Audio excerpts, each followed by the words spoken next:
네, 오늘은 사도행전 11번째 시간입니다. 사도행전을 둘로 나누면 1장부터 12장을 전반부, 그리고 13장부터 마지막까지를 후반부로 나눌 수가 있습니다. 전반부는 이제 초대교회의 형성과 이제 복음의 확장 과정이 이제 주된 내용이 되고요. 후반부는 이제 바울의 선교 여행이 본격적으로 시작이 되는데, 오늘은 이 사도행전 전반부의 마지막이 되겠습니다. 그동안 이제 숨가쁘게 누가 새롭게 복음에 들어왔는지, 누가 회심했는지, 또 어디에 교회가 생기면서 이제 교회가 점점 성장했는지, 이런 이야기들이 줄을 이루었는데요. 오늘은 전반부를 마무리하면서 사도행전 전반부의 주인공이라고 할 수 있는 베드로가 이제 주요 무대로 퇴장하는 마지막 사건이 되겠습니다. 오늘 본문은 6절부터 읽었지만 사실은 1절부터 시작입니다. 1절부터 5절의 주된 내용은 요한의 형제 야고보가 죽고 베드로가 투옥되는 내용이 1절부터 5절까지의 내용입니다.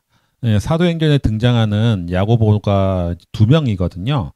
요한의 형제 야고보가 있고 주의 동생 야고보가 있습니다. 요한의 형제 야고보는 예수님의 12제자 중에 한 명인 거죠. 사도 중에서 최초로 순교자가 이제 야고보, 사도 야고보가 되고요. 주의 동생 야고보는 예수님의 친동생입니다. 그래서 예루살렘 교회의 지도자로서 보이는 야고보가 예수님의 친동생 야고보가 되겠습니다. 성경의 야고보서의 저자는 예수님 친동생 야고보가 되겠습니다. 2절에서 요한의 형제 야고보, 그러니까 사도 야고보가 헤롯 아그리빠에 의해서 죽임을 당합니다. 초대교회의 최초 순교자는 스데반이죠. 그런데 야고보는 이 스데반과 또 다른 의미의 순교의 의미들이 있습니다. 첫째로는 예수님의 사도들 중에 최초의 순교가 야고보입니다. 둘째는 이게 스데반의 순교는 최초의 순교긴 하지만 뭐라 그럴까, 약간 충동적인 사건에 더 가깝다고 볼 수가 있습니다. 일종의 사고였습니다. 사내들이는 스데반을 사형에 처할 수 있는 권한이 없었거든요. 직접 죽이려는 마음도 없었고 그럴 권한도 없었습니다. 그런데 마지막에 스데반이 마지막 변론 때 설교를 하면서 예루살렘 성전을 부정하고 막 당신들이 그동안 선지자들을 죽였고 너희들이 예수까지 죽였다 막 이런 말을 하니까, 이렇다고 막 정죄하니까 이걸 듣던 유대인들이 분을 못 참고 귀를 막고 마을 밖으로 끌어내서 돌로 쳐 죽이는 사건이거든요. 이거는 사내들인의 계획에 없었던 일입니다. 그런데 야고보를 죽인 헤롯 아그리빠는 그렇지가 않았습니다. 헤롯 아그리빠는 로마가 세운 통치자이기 때문에 당연히 합법적으로 사형을 판결하고 집행할 수 있는 권한이 있는 사람인 거죠. 또한 스데반은 헬라파 유대인이었습니다. 스데반이 타깃이 된 이유가, 스데반이 가장 먼저 죽음을 당한 이유가 그 이방인을 향한 태도와 반율법적인 태도를 갖고 있었기 때문입니다. 그러니까 예수님을 믿었기 때문이라기보다는 어떤 유대인들의 그 공동체를 파괴하는, 그 문화를 파괴하는 그런 이유가 더 컸다라고 볼 수가 있겠습니다. 그런데 이 야고보는 그렇지가 않거든요. 야고보는 그야말로 찐 유대인이고 문화적 차이도 없었고 그야말로 예수님 믿기 때문에 죽임을 당한 겁니다. 그리고 마지막으로 야고보의 죽음은 무슨 잘못이나 불법 때문에 죽었다라기보다는 일종의 정치적 희생양에 더 가깝다고 볼 수가 있습니다. 헤롯 아그리빠가 유대인의 지지를 이끌어내기 위해서 야고보를 죽였기 때문인 거죠.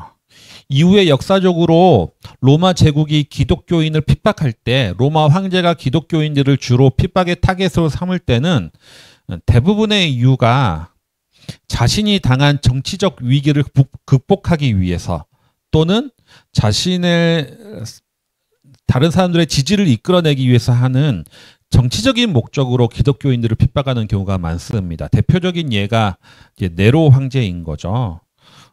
AD 64년에 로마에 대화재가 났을 때 화재의 원인이 자기한테 있다, 네로 황제에게 있다라는 비난이 쏟아지니까 그것을 타개할 목적으로 이 모든 책임을 기독교인들에게 돌리고 기독교인을 대대적으로 핍박한 것도 대표적인 예라고 볼 수가 있습니다.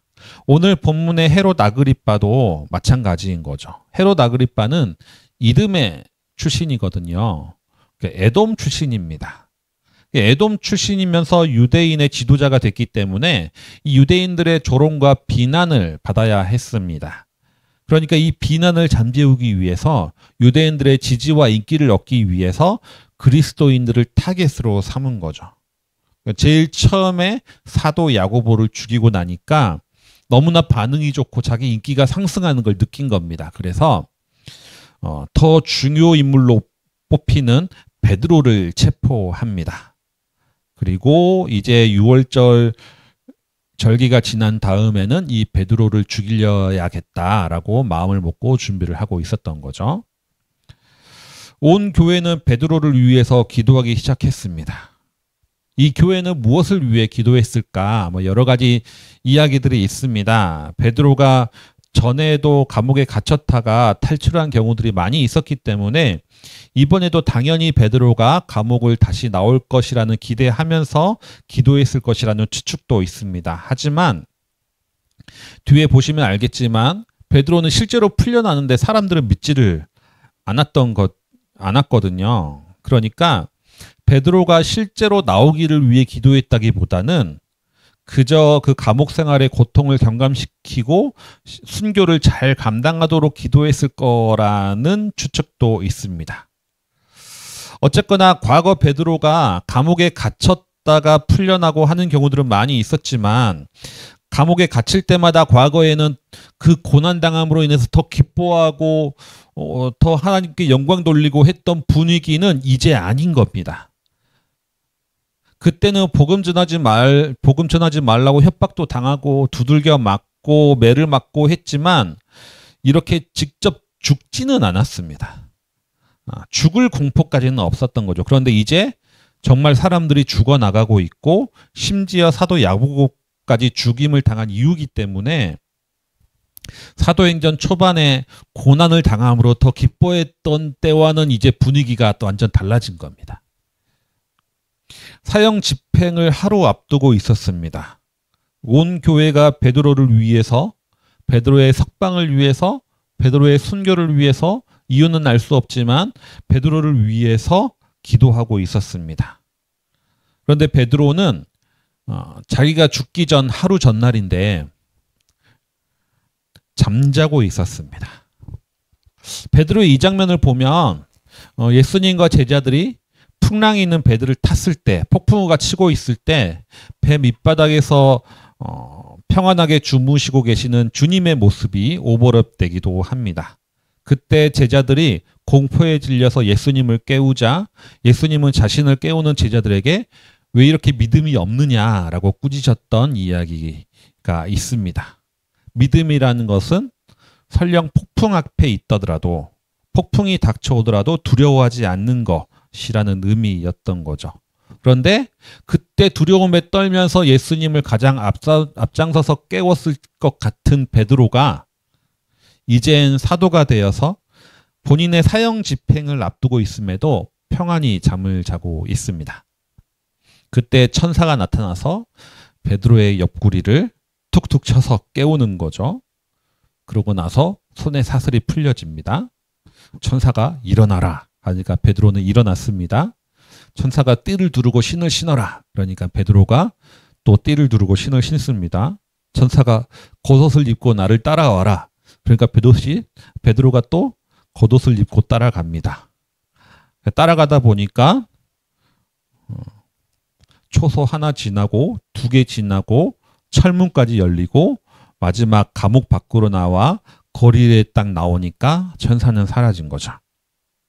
베드로는 이때까지만 하더라도 환상인 줄 알았다가 정신을 차렸습니다. 그리고 나서 마가의 집으로 갔던 거죠. 이 마가의 집에는 신도들이 모여서 베드로를 위해서 기도하고 있었습니다. 베드로가 노크를 하자 요정이 나가서 그 베드로의 목소리를 확인하고 문을 안 열어주고 내부에 가서 알립니다. 그러자 첫 번째 반응이 내가 미쳤구나. 그래도 이 베드로가 맞다고 우기니까 두 번째 반응은 그 베드로의 천사일 것이다 라고 얘기를 했던 거죠. 베드로를 위해서 기도하지만 베드로가 석방돼서 나오니까 믿지 않는 그런 모습을 보이고 있습니다. 그래도 계속 베드로가 문을 두드리니까 비로소 문을 열고 베드로인 걸 확인하는 거죠. 베드로는 야고보와 형제들에게 이 사실을 알리라고 말하고 떠납니다. 베드로는 이렇게 떠나면서 사도행전에서 이제 한동안 자취를 감춥니다. 그래서 사도행전 15장에 잠깐 예루살렘 회의 때 얼굴이 나타나고요. 그 다음에는 이제 사도행전에서는 베드로의 이야기가 더 이상 들려오지 않게 되는 거죠. 오늘 본문에서 우리가 생각해 볼 점들이 있습니다. 첫 번째는 사도 야고보는 죽고 사도 베드로는 살았다는 점입니다. 야고보는 죽임으로 쓰임을 받았고 베드로는 살아서 쓰임을 받습니다. 야고보의 죽음은 초대교회의 신앙에 대한 어떤 진지함을 불러일으켰습니다. 이젠 더 이상 이방인에 대한 태도나 율법에 대한 태도가 아니라 이젠 더 이상 헬라파 유대인이 아니라도 히브리파 유대인이라 할지라도 예수를 믿는 신앙 자체가 이제 목숨의 위협이 되는 시대가 돼버린 겁니다. 이제 과거처럼 물론 뭐 장난은 아니지만 진지하게 정말 과거보다 훨씬 더 진지하게 예수를 믿는 시대가 되어버렸습니다. 예수를 믿는 신앙 자체가 목숨의 위협이 되기 때문인 거죠. 그리고 유대인과 그리스도인이 분리가 되어서 이제 얼마든지 정치적으로 그리스도인을 핍박할 수 있다라는 것이 드러납니다. 사도 야고보의 죽음은 내가 정말 예수를 믿을 것인지 믿지 않을 것인지에 대한 그 물음이 더 진지해졌습니다. 그 진지한 물음이 본격적으로 시작되는 계기가 됐다고 볼 수가 있습니다. 그리고 그만큼 예루살렘 교회가 외부의 핍박 아래에서 더 하나됨을 이룰 수 있게 되었습니다. 이렇게 사도 야고보는 죽음으로 쓰임을 받은 거죠. 반면에 사도 베드로는 살아남으로써 쓰임을 받았습니다. 이후 사도행전 15장에서 이방인의 구원에 대한 지침을 베드로가 세워주고 베드로는 이후에 유대인 그리스도인들을 향한 사역을 이어가게 됩니다. 하나님에 대한 쓰임은 받는 모양이 서로 다를 수가 있습니다. 어떤 사람은 죽음으로 하나님의 나라를 만들어가고 어떤 사람은 살아냄으로써 하나님의 나라를 위해 쓰임을 받습니다. 엔도 슈사쿠의 침묵이라는 책이 있습니다. 17세기 일본의 기독교 박해 시기를 배경으로 한 역사 소설인데요. 주인공은 포르투갈 출신의 카톨릭 선교사인 세바스찬 로드리고라는 인물입니다. 이 세바스찬 로드리고는 어느 날 자신의 스승이 일본의 선교사로 파송 갔다가 배교했다. 예수님을 믿는 신앙을 버렸다라는 소식을 듣죠. 그리고 나서 그 연유를 알기 위해서 일본으로 떠납니다. 일본에 와서 보니 수많은 기독교인들이 십자가에 못 박히고 물고문을 당하고 구덩이에 거꾸로 매달린 채 죽음을 맞이하는 엄청난 핍박이 일본에서 일어나는 겁니다. 그리고 급기야 세바스찬 로드리고도 체포를 당하게 됩니다. 이 세바스찬 로드리고에게 제안이 오는 거죠. 너가 신앙을 포기하면, 너가 카톨릭을 포기하면 다른 일본 신자들은 죽이지 않고 살릴 것이다. 내가 카톨릭을 포기하지 않으면 다른 일본 신자들은 죽임을 맞을 것이다. 라는 제안이 옵니다. 그리고 나서 후미에라고 하는 예수님의 얼굴이 새겨진 동판을 바닥에 놓고 밟고 지나가라 라고 명령을 합니다. 이 세바스찬 로드리고는 엄청난 고뇌와 고민 가운데 빠지는 거죠. 그 후미의 옆에는 일본 신도들이 고통스럽게 고문을 당하고 있었습니다. 결국은 그는 예수님의 형상을 발로 밟는 것을 선택하죠. 그리고 그것을 발로 밟는 순간 그 마음속에 예수님의 음성이 들립니다. 너는 밟아도 좋다. 나는 너를 위해 이 땅에 왔다. 그리고 배교자가 된 로드리고는 일본에서 수치스러운 삶을 살다가 결국 배교자로서 생을 마감하게 됩니다. 하나님을 위하고 복음을 위한 헌신은 다양한 모습으로 나타납니다. 어떤 이는 죽음의 모습으로 나타나고 어떤 이는 살아냄으로써 또 어떤 이는 심지어 배교하는 모습으로 예수님의 사랑을 실천하고 복음의 삶을 살아낼 수 있습니다. 따라서 겉모습을 보고 다른 사람의 신앙을 판단할 수 있는 건 아니라는 것이죠. 로드리고는 수많은 일본의 신자들의 목숨을 구원하기 위해서 본인이 배교자가 되고 수치스러운 삶을 사는 것을 선택하는 겁니다.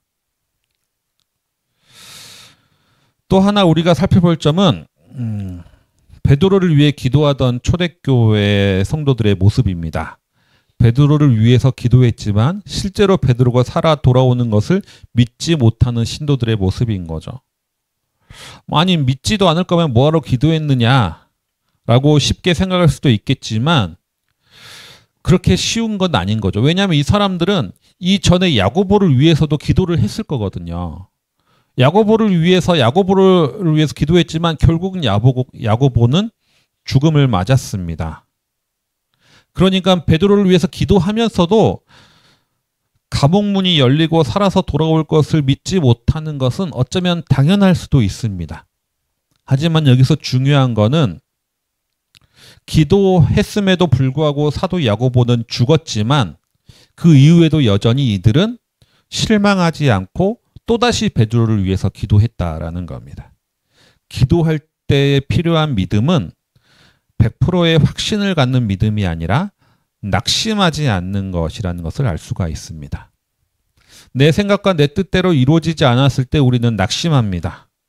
그러나 하나님의 뜻을 받아들일 줄 아는 사람은 쉽게 낙심하지 않는 거죠. 야고보의 죽음에도 불구하고 이들이 낙심하지 않을 수 있었던 이유는 구원의 주권이 하나님께 있음을 인정했기 때문입니다. 물론 하나님께 내 의견을 주장하고 내 소원을 구할 수 있습니다. 하지만 그것이 하나님의 뜻이 아닐 경우에는 기꺼이 순복할 때 우리는 낙심하지 않는 신앙으로 하나님의 나라를 계속 꿈꿀 수 있게 됩니다.